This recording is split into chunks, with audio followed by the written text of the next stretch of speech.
we're in the midst of a loneliness epidemic. It's something that's happened across generations. You hear about elderly folks sitting alone all week, hardly talking to another person. You hear young people complaining because relationships do matter in our lives. We were designed for them, and it's hard to make friends. I was actually lamenting with a dear friend of mine over the weekend that part of it is I think people have kind of lost a sense of curiosity. Like they don't even know how to talk to each other. Mm. She was talking about how she'd hang out with some friends, or some acquaintances she was trying to become friends with, and they wouldn't ask her any questions. Like she'd spend the entire time like just asking them questions, and they'd answer. Right. I wonder, like, as we've become more absorbed in the world of social media, it's about telling. Yep. It's not about asking. It could be. And we've become accustomed to the outward giving of information and not, like you say, curious about others. In fact, this friend of ours, Ron, our friend Kathleen, she said she went on a date once with this guy years ago, and she was obviously not married yet. And the guy, like, she was asking questions, and he was answering and not reciprocating. And she said something at one point like, you want to hear about my family? He's like, well, we'll get to that. And when the date was over, he was like, that was a lot of fun. Yeah, you got to talk about yourself for 3 hours or whatever. He was like, we should do this again. She's like, no, we shouldn't. Isn't that but the next time you're spending time with people, think about it. Like, just kind of be aware of this phenomena. I think it's a thing that people are not necessarily knowing how to converse. Wow. I actually have this friend that I met through church, just hung out with her and her family this weekend. She just has this really deep desire to just know you. Like, she wants to get past the small talk. And she's like, tell me about all of this, which is very refreshing. And it's just great because we get to deepen our relationship. But it's like, also, I'm not used to that because she wants to know people in a way that a lot of people don't. And it's refreshing, but also kind of disarming. Yeah, well, and I think also there's a desire from folks to be surfacey too, which you're pointing to, which is, they want you to think everything like is usually this clean in their house when you're not there. Their children are usually this well behaved, even when you're not there, all those kind of things. And so it just ruins the opportunity for real friendship. So I was intrigued by an article from Nadia Williams in Christianity Today called How to Make Friends at Church. Here's what she writes. Once, a man decided to attend religious services while visiting a new town. He went to the meeting location and made a bunch of new friends just like that. Sound like a normal story? Sounds like a fantasy. The man in question is actually the Apostle Paul. Ah. And we learned this when he visited Philippi. Acts 16. I looked it up. It's not quite that pithy, but essentially in Acts 16, Paul ends up in Philippi, of course, and on the Sabbath, after a few days, he decides to go outside the city gates by a river where he just thinks people might meet to pray. That's where he meets the legendary Lydia, who becomes, a powerful follower of Christ. The seller of purple cloth. Yeah. And she got saved, and she's like, you need to come stay at my house.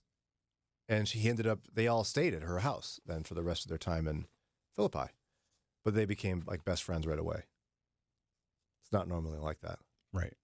I've been to churches. Sarah and I went to one in Chicago when we first moved there, where she volunteered in the children's ministry for a couple of months. And this lady she was with for like months, one time was like, sorry, what's your name again? She was like, I'm not doing this. We're out of here. Like, you can't even learn my name. I really struggle with names, to be honest. That's me. I do too. But that's where when you get 5 kids, you can end up going to one of the younger ones. Hey, ask that person their name. Yeah. It's not because I don't care. My brain's not wired that way. Oh, when I was a teacher, it was a thing. I had to make a chart. I had a seating chart, so I would learn names. And I would give them assignments early on that was quiet so I could sit and memorize their names because it was so hard for me. And as soon as they were done in my class, gone. All the names gone. Hey, you. Nice to see you again. So she said, unfortunately, most of us aren't like Paul in multiple key respects, so perhaps the story should be accompanied by a warning. Results not typical. For most of us, making friends in a new church is really hard. She said, I've been thinking a lot about this over the past year because last July, my family moved from Georgia to Ohio for my husband's job. It was a difficult move. We have way too many books, it turns out, and they're heavy. But far worse than shifting the books was leaving behind so many people we've known and loved for years, friends at church chief among them. Leaving is only part of the trouble, however, and finding a new church isn't the end of it either. Once you've settled on a local congregation, just how do you make friends? I mean, because usually when you find a local congregation, they're probably well connected to each other, and you're the third wheel. Mm-hmm. Or the third leg, or what do we say? Third wheel? Third wheel. Yeah. Third something. Mm-hmm. It's important to mention at this point, she said, that my husband and I are both socially awkward academics. And we're not as bold as Paul and have zero skill in small talk. I resemble that remark, except for the academic part. I talk so people think I'm good at it. Not. Lauren, I think you struggle with this. Small talk? Yeah. Mm-hmm. What does small talk sound like for you? Like painful, kind of? I don't think it's painful. Hey, Lauren, how are you? I'm not going to role play with you here. Come on, Lauren. That's how bad you are at it, that you're afraid it won't go well? Do it. Yeah, I don't know. I think I don't like how you have to like find a way to end it.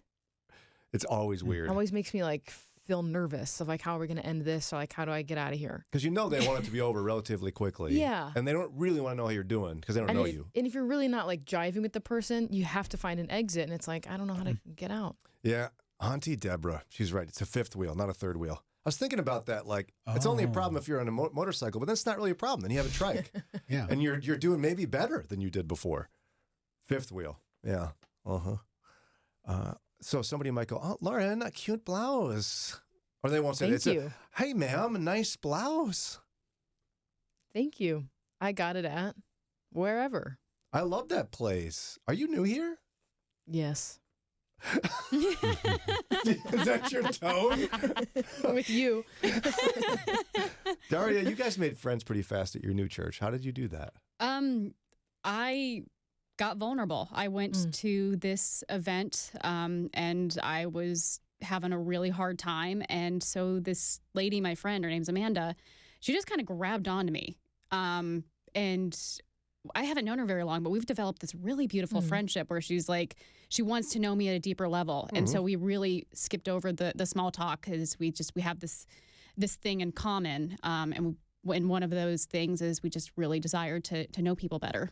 Is she one of those extroverts that adopted you? She's very extroverted, and she adopted me. But she just, has all these questions. I'm like, I appreciate you asking that, and I wish I had a good answer for you because I've never truly thought through it. She just wants to know you at this much deeper level, which is kind of nice, where you don't have like a already, an answer already ready to go. It's not a question you're like, yeah, I answer that all the time. She's asking me like therapy questions. Yeah, and it's the questions that and it's make great. You think. She invited me over for breakfast on Saturday, and I left at 3 p.m. Wow. That's cute too. Come over for breakfast. Yeah. She and her family were having breakfast. She's like, come over. And so I did. And I hung out with her and her kids and her husband for like 5 hours. Oh, yeah. I had a couple do that for me once. When I first moved to Chicago, I was kind of alone, especially my family went back for a holiday, Easter or something, and I had to stay back to work. And this older couple from church called me. They're like, hey, you have plans? I was like, no. Come on over. Our family's having breakfast for Easter. That was my first time having chicken and waffles. It was amazing. Yum. Yeah. I didn't even know what I was doing. There was gravy. There was syrup. I didn't know what to do. But Daria, does your friend know you're famous yet? Yeah, she loves to go around and tell people at church that I work at Moody Radio. And at one point, she's like, "I'm so sorry. I don't mean to like blab your business." I'm like, I don't care. But thank you for thinking of thank you for thinking highly of my job. Aww. Did she find out you're famous after you became friends or before? But once people like hear my name and start hearing my voice, and then I'm usually pretty vague with what I do for a living. They usually figure it out pretty quickly. Like, wait, do you know Brian? I'm like, I do. No. Which one? You could he say. Doesn't what ever do you mean? talk to me. I sit behind glass. We pretend to know each other. All right, it's 8:16. We're going to take a quick break and we come back. This woman actually, she has some helpful, it's not profound, but helpful advice on how if you're struggling with this, like how do you really make friends at church? Maybe you moved recently or you're trying a new church how do you make friends? So a gal and her husband moved to Ohio from Georgia. They're both academic nerds and introverts, so they were struggling to make friends in a new church. And I think a lot of us struggle to build friendships, especially as adults. And so she's like, we got to figure this out. So she did. She said, God created us for community with himself and other believers. And church community is both a scene and source of spiritual growth. It's also eventually lots of fun, even for the awkward like us. And I agree with her. I think we are designed for relationship. Like spiritual growth comes through accountability that only happens when you have some emotional intimacy with someone. And so it's important we have these relationships.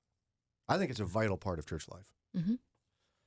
The question then is, how do you get past the eventually? Like, how do you, well, I'll make friends eventually. It isn't easy. If you haven't been that new person in a while, I want to remind you that it can be kind of scary and uncomfortable. Feeling like the outsider was hard in kindergarten and in third grade. And it's still hard, it turns out, when you're a full-fledged grown-up. Not making friends at church can easily become a spiritual problem. She said, I've encountered too many stories of people leaving churches or quitting church altogether because they struggled to make friends. Because after weeks or even months of attendance, no one tried to get to know them or invited them for a meal. You heard that? Yes. Me too. It happened to us. That's why we took us 6 to 9 months to find a church in Chicago. People could have cared less that we were there. It takes time. It took us about 6 months, I think, almost. To settle on a place? Mm-hmm. Yeah. So it'd be easy to blame the congregation in stories like this for being too cliquish or perhaps not attentive enough to people's needs or insufficiently welcoming to newcomers. Sometimes the villain in these stories really is a communal callousness or a lack of pastoral care. Often, though, she said, I think the situation is far more innocent. She's like, it's a big church. People don't necessarily know why you stopped coming. She says we can't just blame the congregation. And I think that's what happens often is be more welcoming. Yeah. And then it gets weird. You ask 16 people to be welcomers, and they're awkwardly excited to meet you. Mm-hmm. And they're holding doors for you and taking you here and there. And it's just, you guys ever been around the too intense welcoming committee? Oh, Yes. How does that feel, Lauren? It feels intense. It's like, wow, you're that excited to see me. Hi. Yeah. Yeah. It's, as an introvert, it's very, like, I appreciate the gesture, but it's honestly very off-putting. The most important thing to remember, she says, when you're trying to make friends at church, in almost every case, everyone wants to make this happen. It's just that it takes effort and commitment on all sides. Like, just tell yourself, everyone wants you to feel welcome. I don't think you go to any church and they'd go, we don't want you outsiders? Yeah, not interested. Get out. No church feels like that. In fact, anytime I've encountered a church that kind of realizes they're not super welcoming, they feel really sad about it. Right. And they don't really know how to change it because they feel like they are. Just as the old guard must remember how difficult it is to come into a new community, so newcomers must remember that initiation is their responsibility too. Mm-hmm. As we so easily tell children, be the friend that you want someone else to be to you. Like, you can't just sit there like a lump and say, no one wants to be my friend. Right. The Bible says if you want to have friends, you must first show yourself friendly. That's right. She said, and that's really the only solution I have to offer because it's the only solution there is. You make friends at church by being a friend at church. Mm-hmm. Mm-hmm. Like, she talked about how they just started like asking people, they found out somebody was having surgery. So she invited herself over after a couple of days of recovery to just bring some soup and spend a few minutes. They invited people over to their house for meals. Yep. Invited them to go along to activities in town. Hey, there's a concert. You want to come with us? Mm-hmm. As opposed to, well, no one at this church is welcoming. They won't let me do stuff. Mm-hmm. And she said one of her pieces of advice is that the easiest people to befriend in church is retirees. Good point. Because they have open schedules. Mm-hmm. Their schedules are more open, yes. I mean, because the rest of everybody else is ripping and running. And also, they might be less frustrated by your kids. They're done raising kids, so they just find joy out of energetic children. And and I like that she's not even worried about generational differences. It's like, hey, they want friends too. Sure. And she said, second, for the old guard, your church can make it easier for everyone to get to know each other by making plans during the week. Like, as in, Wednesday night classes for kids have adult classes too that aren't super intense. Their primary purpose is to get together and build friendship and relationship. Yeah. So what do we think of her advice? Yeah, I really like it. Me too. There's part of me that doesn't like it. Why? Well, because she's like, I have to do the work. Pfft, gross. Isn't that how life goes, though? Yeah, it is. But you know how many people you talk to and you go, I went to the church for 6 months and no one was my friend yet. Did you ask anyone to do anything? No. No. I'm new. They're supposed to welcome me. The minute the service was out, you were beelining for the door. You're the first person to the car. So you didn't give them a chance to meet you, even if they wanted to.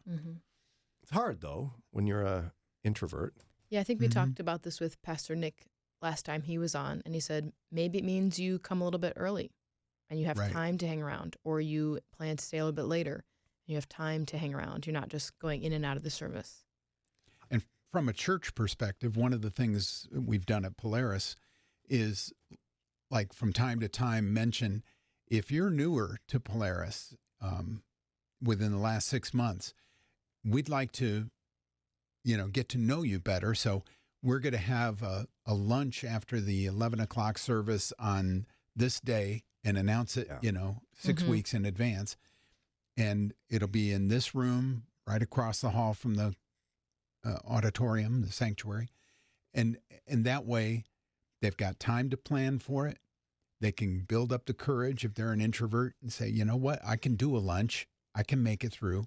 And then go in, and it's usually something easy like pizza and wings or something that's laid out. So it's easy to pick up, easy to eat.